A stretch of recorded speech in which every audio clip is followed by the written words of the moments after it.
So I'm Officer Dan, and we're here today to talk about 3 cheap ways to get more angle out of your Nissan. So first up, we have tie rod and lock washers, these here. Now these will give you up to 10 degrees of lock. You install them on both sides of the steering rack, and you gotta remember to realign your car after you install them. There's no need to recenter the rack for these. As obvious as it might sound, you must install the spacer in between the rack and the tie rod. It's that simple.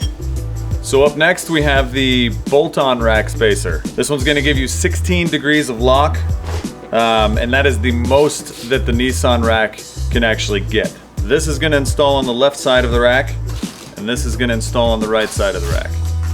They both go in the same way, onto the end of the tie rod, and then this side goes into the rack. With this one, you will need to recenter your steering rack. So of course an alignment is necessary, and as well as that extra step of getting it recentered. So next up, and last but not least, we have the offset rack spacers. Now these are gonna move your rack forward 30 millimeters, and that's gonna avoid steering bind. They're gonna give you the same amount of steering as the regular bolt-on spacer. They're not for use with standard knuckles. You can use them, but you're not really doing yourself any good. So what you want to do is have some sort of aftermarket knuckle, either a cut knuckle or a GKTech knuckle, for example. And then you'll be able to get the most use out of them. So those are your 3 different options for cheap and easy angle modifications to your Nissan platform.